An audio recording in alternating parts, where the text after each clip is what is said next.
Bismillahirrahmanirrahim. Assalamualaikum warahmatullahi wabarakatuh. Alhamdulillahirabbil alamin. Wassalatu wassalamu ala Rasulillah wa ala alihi washabihi wa mawalah, amma ba'd. Ya, bagaimana kabarnya anakku yang dirahmati Allah Subhanahu wa taala? Ya, Ustaz doakan mudah-mudahan kalian dan keluarga senantiasa berada dalam lindungan Allah Subhanahu wa taala.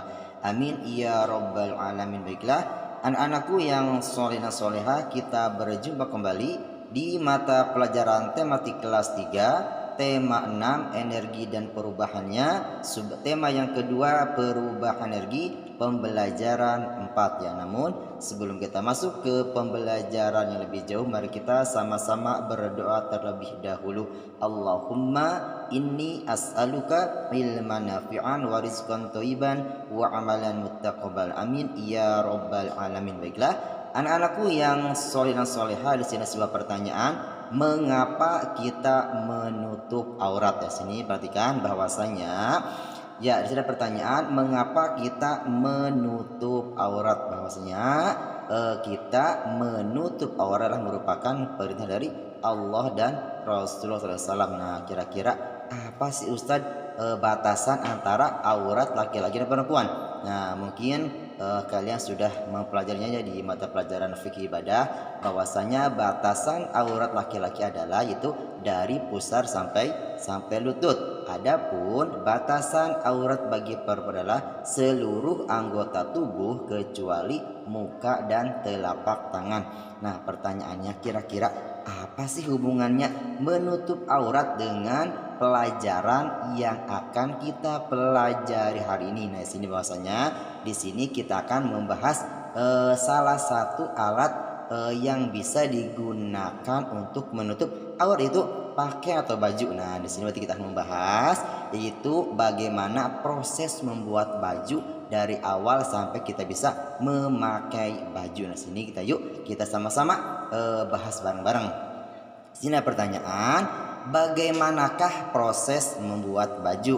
Nah, bahwasanya proses membuat baju memerlukan waktu yang sangat lama, yaitu mulai dari menanam pohon kapas hingga menjadi baju. Nah, sekarang coba kalian sama-sama perhatikan gambar-gambar berikut ini. Yuk kita sama-sama perhatikan dan kita sama-sama jelaskan ya.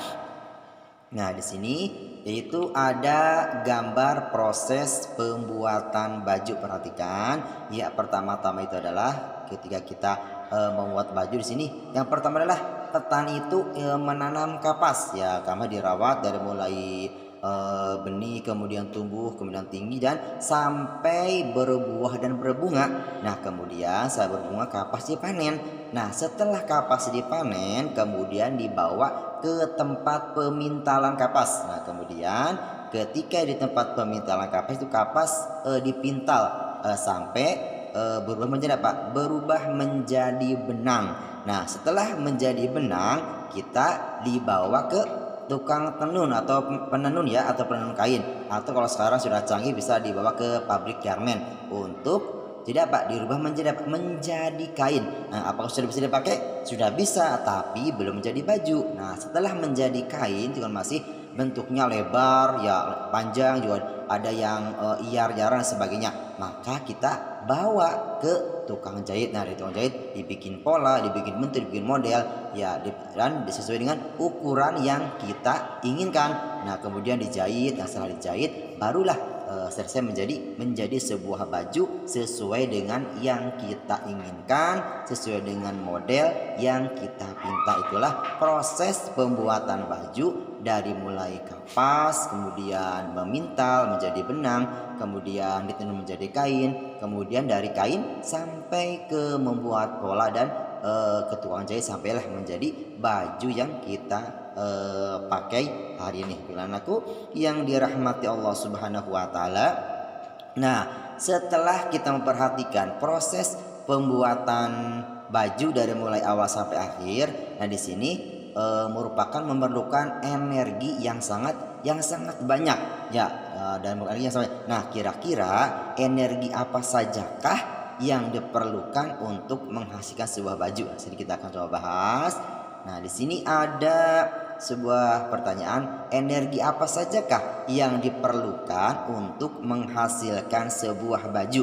Nah, sini kemudian apakah kewajiban yang harus dilakukan terhadap pakaian yang kita miliki? Nah, sekarang kita sama-sama bahas, yaitu perintahnya lengkapilah tabel berikut. Di sini ada 2 tabel ya. Yang pertama itu adalah pertanyaannya, energi apa sajakah yang dikeluarkan orang-orang yang terlibat dalam pembuatan baju. Nah, kemudian di tabel yang kedua yang sampingnya, apa kewajiban kalian terhadap baju yang kalian miliki. Yuk kita sama-sama bahas. Yang pertama, ya dari energi apa sajakah ya yang dikeluarkan orang-orang yang terlibat dalam membuat baju, yaitu yang pertama ada energi kimia dan energi gerak saat petani menanam tanaman kapas.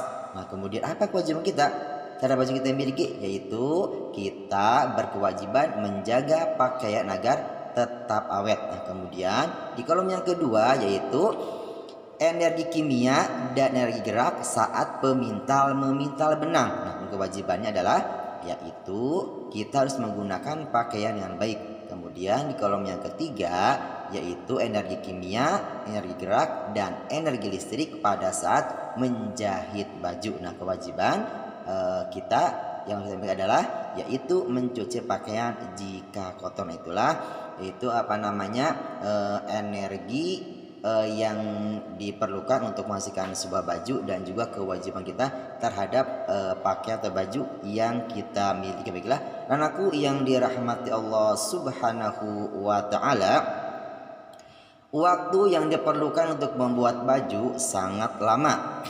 Energi yang digunakan juga sangat besar.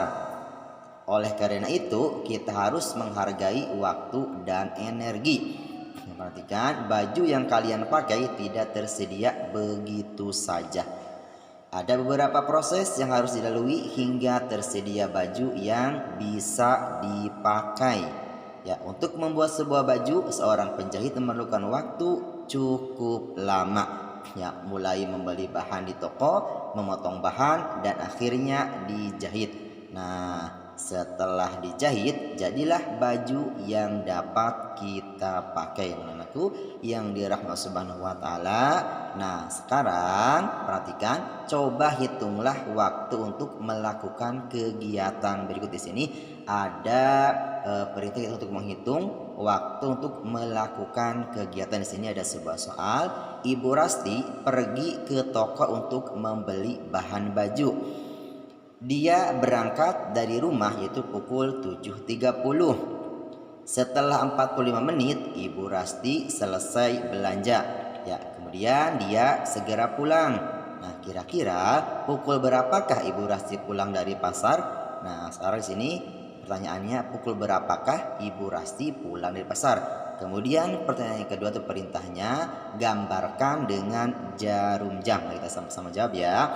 Di sini jawabannya adalah bahwasanya Ibu Rasti berangkat pukul 7.30. Kemudian waktu untuk belanja sekitar 45 menit.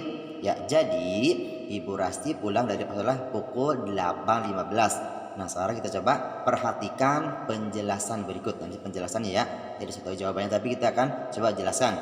Nah, sini yang pertama bahwasanya ya ketika Ibu Rasti berangkat pukul 7.30, kemudian ketika berbelanja waktunya itu 40 menit. Nah, berarti kita tambahkan ya, 7.30 tambah 45 menit sama dengan 7.75.